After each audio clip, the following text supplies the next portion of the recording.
It was very early December 13th, shortly after midnight, and I was just over 40 weeks pregnant, and I woke up and I thought, I'm gonna be having this baby, I think.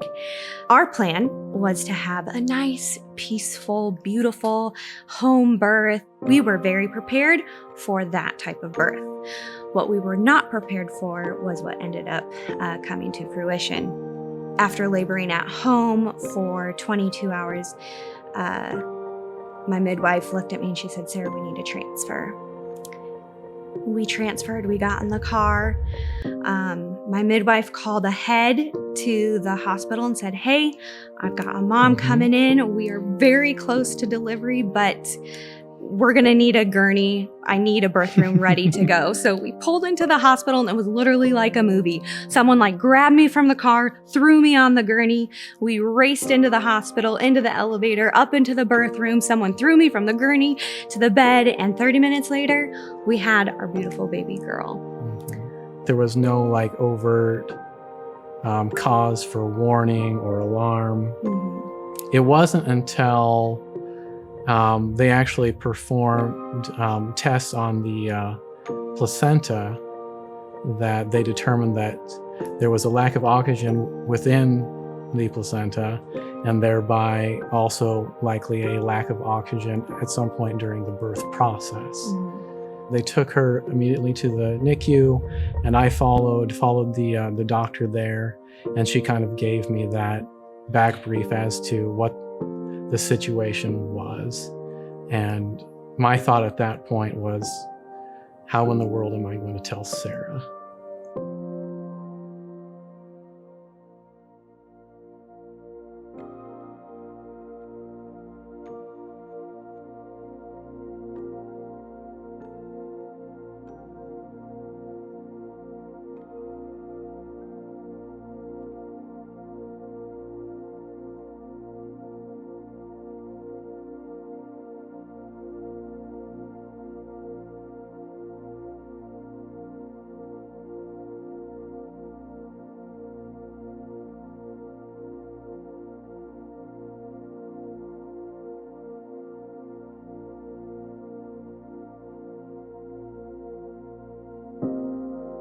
Day of the MRI, I'm in the NICU holding our little girl, going over these scriptures, praying for healing, honestly, praying for a miracle, that there's absolutely no injury.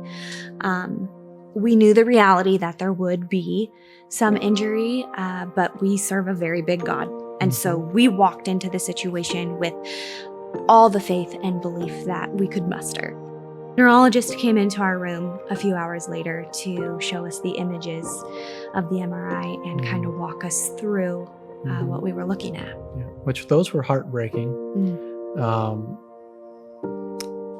In a manner of speaking, hopes were dashed as we looked at the various areas of damage throughout the brain.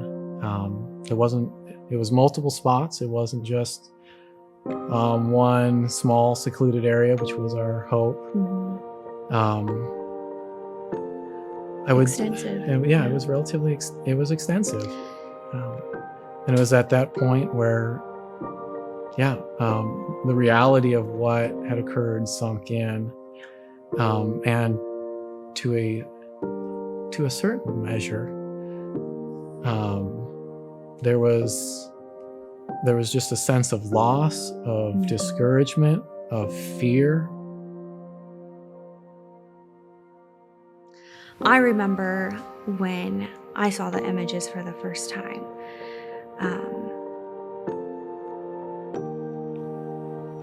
I felt like I didn't even have the strength to stand. Sat in that chair for 30 minutes and we sang and listened to the worship song, "How Good Is He," by Vertical Worship. A friend of mine had shared that to me a couple days after being in the NICU, and that was our song. I mean, I feel like we had it playing on repeat almost every single day. How good is He? Just listening to that and and proclaiming that in our minds and singing it and listening to it in our hearts, just knowing how good is He. So good.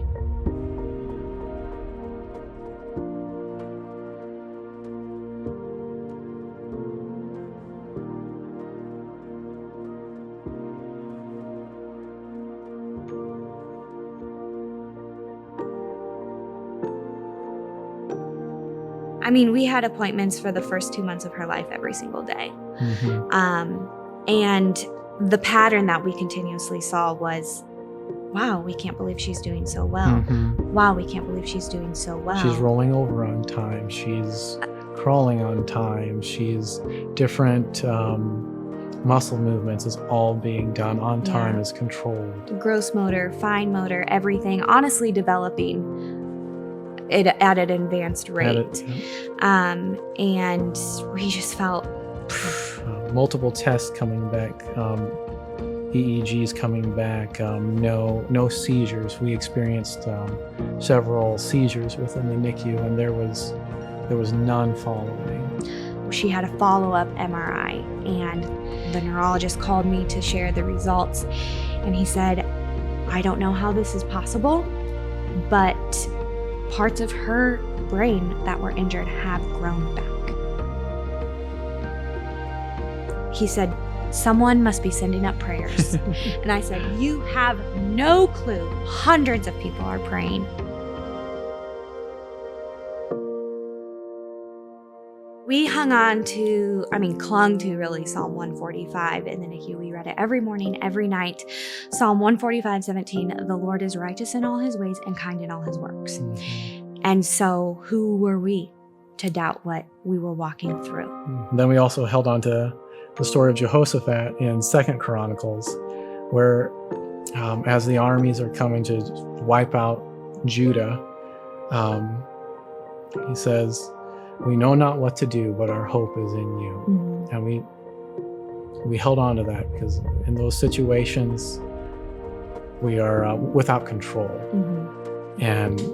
But even in those moments, He has proven Himself faithful time and time again. And that's something that we can't forget. That's something that as life progresses and as